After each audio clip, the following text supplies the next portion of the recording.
the prayer that touches God.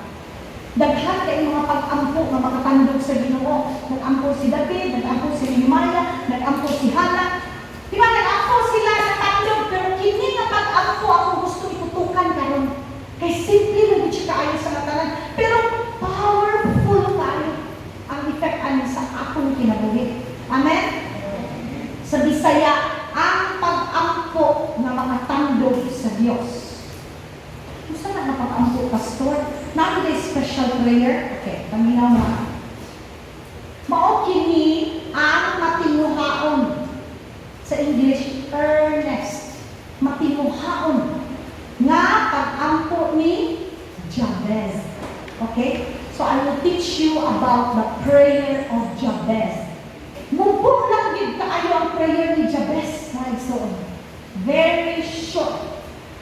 Mahinungdanan kini sa atong kinabuhi. Nga naman, kay gisulat sa Ginoo sa Biblia. So, ibig sabihin, gusto sa Diyos, dugay na kay isulat. Pero gusto sa Diyos, makabasa ka. Karon sa atong generasyon. Para makabaluta sa gahom. Ningini nga pag-ampo. Mauning golden king yung bitbiton karon. Okay? Tanaw na ko, unsay kaagi ni Jabez. Nganong nag-ampo siya ani nga pag-ampo. Kung sa di ay siya. Nganong di ay niyo. Sa di na pastor yung pag-ampo. Okay. Nganong nakatandog ang pag-ampo ni Jabez. Nganong. O gihatag sa Diyos ang iyang gipangayo. Mauni si Jabez na nag-ampo siya sa Ginoo tungod sa iyang sitwasyon. Ikaw diya igsoon, kung sa inyong sitwasyon. Kapalo ang karoon sa sitwasyon mo karoon. Kapalo nga, tanawag maayo yung sitwasyon karoon. Na dili mo makita ang tulong ang gusto mo ilitok sa Ginoo. Kung sa klase pag-ampo ang iyong ipangayo sa iya, na matanggal ang iyong sitwasyon na dili ka ganahan. Mauni ang pag-ampo ni Jabez. Okay. Nakita ni Jabez na walay laing makatabang kaniya kung dili ang ginara. Yan naman. Kabalo ba mo sa ibutong kasabot sa Jabez? Ha? Ang Jabez, ang nining anak, kasakit, kaguol. So sa Hebreo, because sa Hebreo, ang kahulugan sa iyang pangalan, kasakit, kaguol. Para sa nakong iyaan, iya apelyido, Roldak. Pagkaminyo niya nahimong talog. So, di ba pag mag-high school na ang bata, ang tawag sa ako apelyido, ako Daser. Uy, Daser! Siya luwi ka, talog! See? Muna si Jabez. Hoy, kasakit! Hoy, malas! Di malas, no? Malas! Di ba? Ikaw, ganahan ka tawagin na. Huwag hindi mo apelido pangit. Why pangit? Pangit? Di ba? Maski gwapo ka pa, pero yung apelido pangit din siya. So, grabe sa Hebreo, na ay dako kay nahulugan ang mga pangalan. Ang uban sa ilaha, ino siya nag-feel ba nga mauman siguro ni sumbanan sa ako ang kaugmaon? Grabe ang pangalan, that is very powerful. Mauna nga, ginakambyuhan sa Diyos ang pangalan sa tao. Basta gamitin niya ang tao. Example, si Abram. Ginilisan sa Diyos o Abraham. Si Sarai, yang ikambyuhan o Sarah. Okay? Nga naman, usay rason. Nga naman, kay importante sa Diyos ang atong pangalan. Amen? So, di na kambyuhan sa Diyos ang pangalan sa tao basta ganito niya. Kay gusto sa Diyos na ang pangalan sa tao, mahimo na siya nga ma-change ang iyang spiritual man. Kaya na siya gusto buhat mo sa espirituhanong pagkatao nimo. Gusto niya usbon. Bible, ginausab niya ang mga pangalan pag ginagamit niya ang tao na mahinungdan sa Biblia. Example, si Abraham, di ba?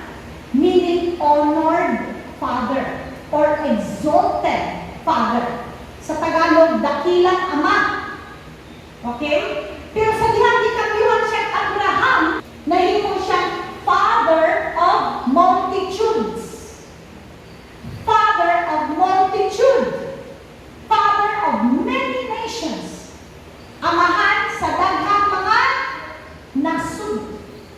Nahimo ng Abraham. So siya, dako kayo, gitagaan din siya pangalan sa Judaism, sa Christianity o sa Islam. Mo niya mga puno-kapunuan sa mga relihiyon sa tibuok kalibutan.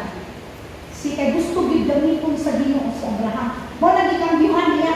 So, ano ba ni Abraham na lang? Tungod kay gisultihan ta mo na ay power. So, meaning ani, Sarai, prinsesa. Karon si Sarah gikambihan sa Ginoo, gihimong Sarah, meaning inahan sa daghang kanasuran. So, nahimo siyang recipient po sa blessing sa iyang bana. Kay amahan sa daghang kanasuran, ang asawa ko inahan sa daghang kanasuran. Nahimo po siyang inahan na daghan kay mga hari na gikan diya kaniya. Si usa kay mundanon ang atong pangalan. Nasayon si Jabez, unsa ka importante ang pangalan sa tao. Every time tawag ko siya, Jabez! Di malas! Kagol! Kasakit! Ganahan ka? Kung ikaw po, ganahan ka ba? Hindi eh. Okay.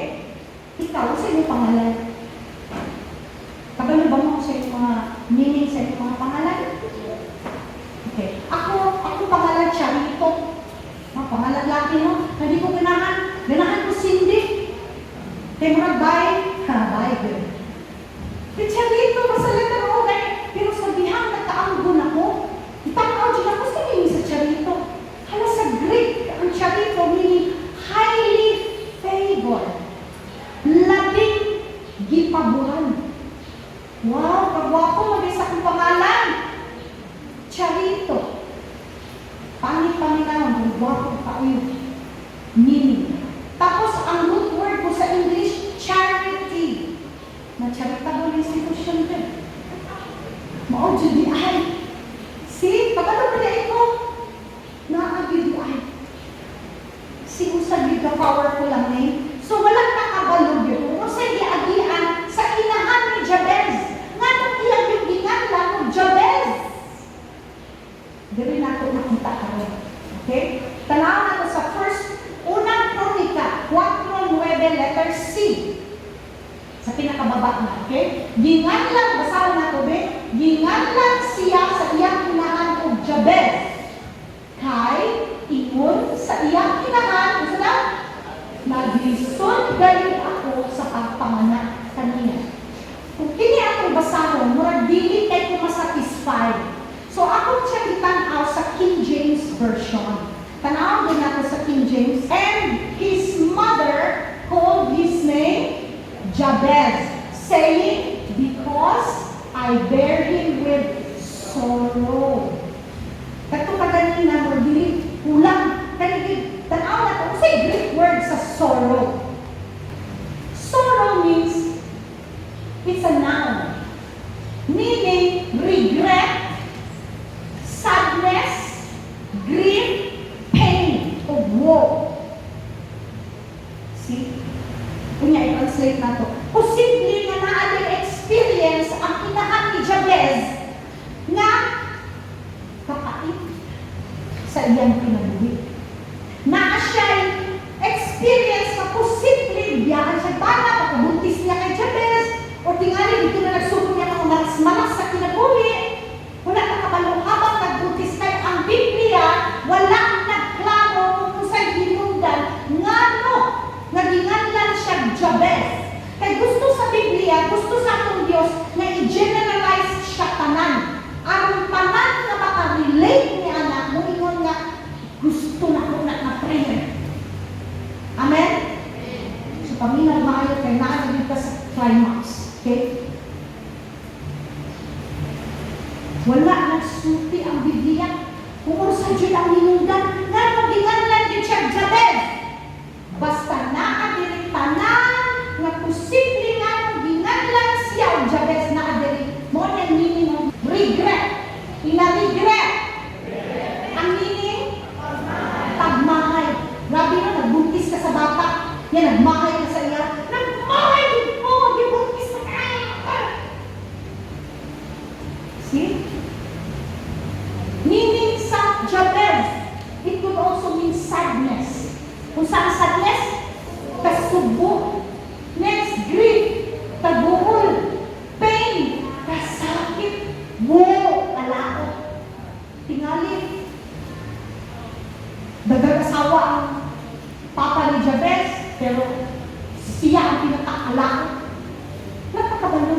ni Jabez. Pwede di ay nabilit na ko dawakon. Dili mo dawakon ng tulo. Dili mo dawakon ng isulti sa imong mama nga wakay pulos. Nagwisit kang bataa ka, dimamas kang bataa ka. Pwede mo dili dawakon. Amen. Kabalo mo sa unang gibuhat ni Jabez. Unang gibuhat, kabalo siya. Every time tawagon siya, hoy, manas! Hoy, alam? What kabalo mo sa exact meaning, but generally, nilagay niya pangalan. Every time tawagon siya, gikan sa iyong pagkabigi, hangtod na nakaanggo siya, tawagon siya, pirmi o, kasakit. Kung sana na-torture sa iyong nahuna. Sama sa akong pagkumangkon na tawagon siya, hoy, anong? Di ba kung lahat ka ayong mga sina, ako nagyun, humana ang bill. Sina, di ba, alphabet na ng check attendance, kalong ka na, kalong, magkatawa ang tangan. Di ba? Tinanak ko ng debate ni Jabez. Kung saan nakaulaw. Tanawang number 1 sa iyang gibuhat. Let us look at this. Una niya gibuhat kung sa nag-akto si Jabez sa Diyos sa Israel. Muna yung una. Igsoon, kung ikaw nagtungo nga gitunglo ka. Akong lulo, hindi akong lulo sa una. Pagkabalo ko mamamatay ko ugma. Tanan akong kabutakan akong ibalik niya ang nakutos ko sa utang. Hala, grabe na tunlo. Suntinas niya sa akong mama. Pero katong pagka-born again ako. In the name of Jesus, akong giputol ka ng tunlo na nagpasa sa ako. Gikan sa akong mga kaatuhan. Pinaagi sa dugo ni Jesus. Liwatan ako gahom ang ilang mga tunlo. Anak na igsoon. Pwede na itong piling tawaton. Ang kapubrihon. May mo ka, mga dyan ako kinabuhin, mo naging nagihagad sa kong inahan pubri, magkita kong lulo. Igsoon, pwede kayo na itong diling tawaton. Pinaaki lang sa pan. Ang po, mo na yung unang gibuhat ni Jabez. Nag-ako si Jabez sa Diyos sa Israel. Hindi ko ta pwede mag-ako sa langing Diyos-Diyos. Kaya ang giingon din, Diyos sa Israel, siya ang labing damhanan ni all-powerful God. Ang Diyos sa Israel. Kaya kabalo si Jabez na wala siya mabuhat sa tuklo. Na mao'y gibuhian sa iyang inahan. Wala siya mabuhat. Kung ang iyang inahan po, di po kabalo ko sa ako. Kaya sa unang panahon, ang pagkabalo nila, pag ikaw makasala, kamatayon na yun. Wala'y grasya. Muna masukong sila kay Jesus na nagtudlog-tudlog, I forgive you. Kinsa ka, magpasayo. Kaya wala ka sila kanilang grasya. Pero si Jabez, grabe niyang faith sa Diyos.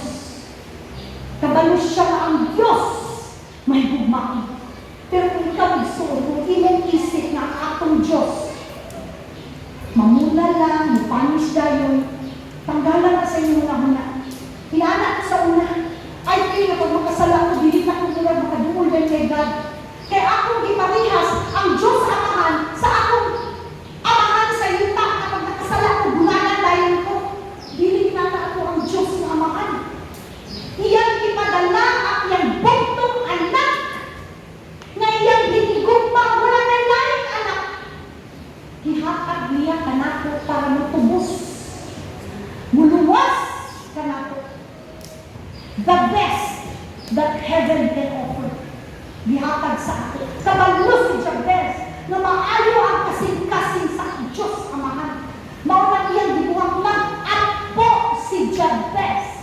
Muna yung una. Amen? Ang inahan ni Jabez, gilawak niya ang kapakyasan. Muna naginganlan na niyang anak. Dimanas, kasakit, kabuon. Kaya gilawak lang niya. Suning bataan. Sama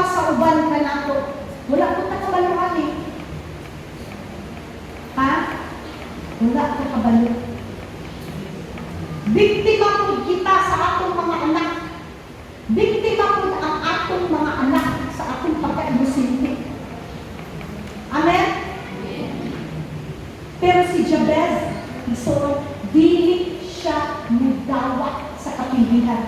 Dili siya mudawat sa tulo. Ikaw po karon, ayaw dawat ka ng mga tulo magikan sa inyong kaliwat. Ngayon ka na, nag-diabetes ko kay kaliwat na ko. Nagsakit ko ani kay kaliwat na ko. In Jesus' name. Wala kay labot ka ng sakit sa inyong inahan. Wala kay labot ka ng tulo sa inyong katuhan. Kaya ikaw ipakabatyan na ni Jesus, gibayran ka sa dugo ni Jesus. Gilumat ka sa sala, kaya ang bayad sa sala kamatayon. Pues, gilumat ka sa sala, gibayran sa dugo, karon bago ka na nilalang. Amen?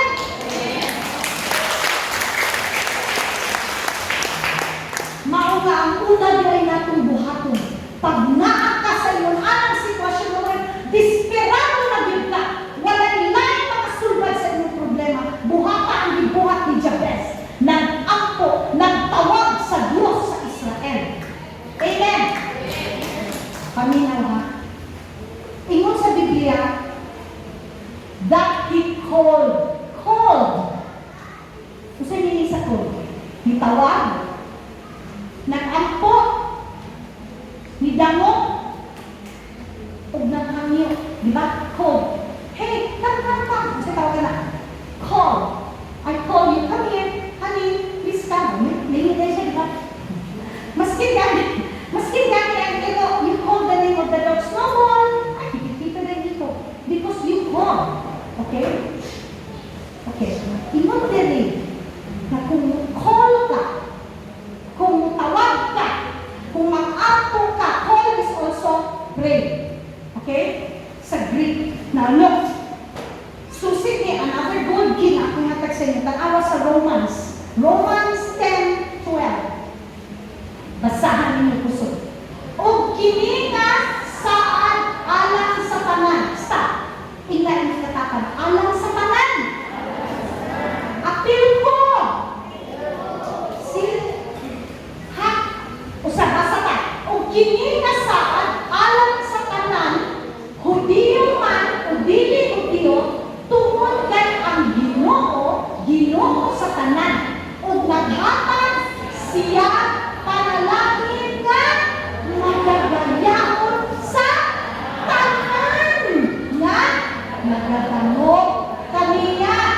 Palakpakan na po ang Diyos. Tanawa sa Bible, for there is no difference between Jew and Gentile. The same Lord is Lord of all and richly blessed all who call.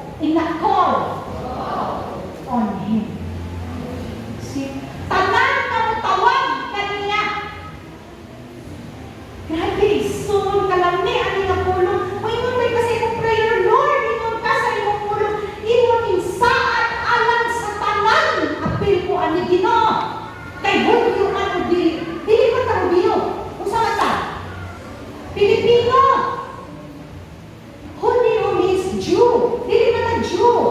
Wala ka nagpuyo sa Israel. Naa sa Pilipinas. So Pilipino ta. Pero ang sulti dili sa Ginoo, o kini nga saan alang sa tanan. Pilipino man o Hulyo. Mo ni pasabot ana. Amerikano man o Hulyo. So see, ang ingon diri, Hulyo man o dili Hulyo. Grabe nga saad ni. Kung wala ka simba ka, wala ko na ni makuha ka. Dalhan ni bigbitan ni. Roma 10:12. Inyo na. Ha? Nga anan nga mudango kaniya. Tagaan ka panalangin nga magagayaon. Pwede man panalangin lang. Pero panalangin nga madagayaon. Overflowing. Salame. Hallelujah. Bisay gusto madagayaon na panalangin mo. Amen. Yes, you receive it. Hallelujah. Hindi kita mag-ingon nga, ay spiritual lang man, ay spiritual man si God. So spiritual lang ang blessing. No. God wants to bless you here and the life after. Remember, dili na ko kinahanglan ang kwarta sa langit. Amen? We don't need money in heaven. What ay kalikot dito? We need money here. Kung tagaan kag madagayaon na panalangin apil at kwarta. Amen? Kaya lang, dili pwedeng unahon ang kwarta. Ang kwarta, mahimo na itong ulipon. Slave na ito ang kwarta. Dili kita ang mahimong slave. Amen? Kita na nung isubungon sa kwarta. No, ang kwarta ang isubungon. Kasi pasabot anak, gamiton para sa gingalingan sa Diyos. Sa iyong pagko, di ba dapat ka sa Ginoo para lang sa iyong sarili? No. Para ka maggamit sa gingalingan sa Diyos. Tanaw na to, kung sa ikaduha ang gibuhat ni Jabez. 1 Chronicles 4:10 napunta. Tingnan si Jabez. And Jabez called, everybody read. And Jabez called on the God of Israel, saying, oh, that you would bless me indeed and enlarge my territory. Hindi ba mga dalog kayo na prayer, no? Me, my. And then, usa ka, bless me indeed. Wow, sakot ba mo anak mo saan ba? Hinamot na panalanginan mo ako. Sa King James Version na niya Bisaya, i-erase lang ako, pero grabe, ang word dito ba, Ginoo, panalanginin, gayon ako. Di ba ka nag-gayon, meaning anak, murang paniguro ba? Pasok, kung ano gayon itong kuan ha? Kuan na, yun, di ba, yun ba ka? Yun, gatong, ibig sabihin, emphasis. Grabe, di pangalim ni Jabez. Kaya kabalo siya sa prinsipyo, kabalo siya, kinsa siya nangayo. Wala siya nangayo sa tao, nangayo siya sa Ginoo. So, nga na mangayo ko kaggamay, igsuon. Kabalo ka kang kinsa ka nangayo, ano pangayo gamay? Amen. Hinaot na panalanginan mo ako, o palakdon mo ang akong teritoryo. Kasi pasabot amin. Nangayo si Jabez na panalanginan siya sa Ginoo. Amen.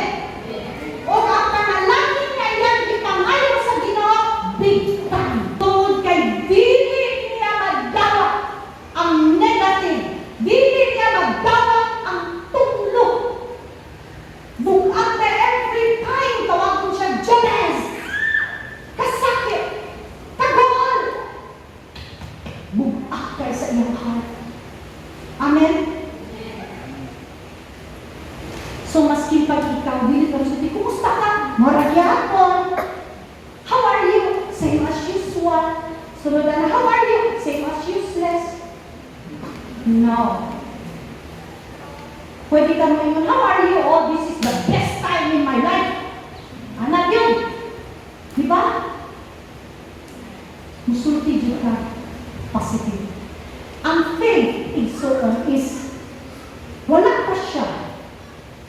But, gisulti na nimo na nakita na nimo, that's faith. You don't see it, but you imagine na naana siya. It's there. Amen? So, kabalo si Jabez, na kung mangayo na lang siya, mangayo siya dako. If he is going to ask something, he is going to ask something big. In a big. Mo na yung pangayon, you ask God for something big. Because our God is a big God. Amen? Big God, the glory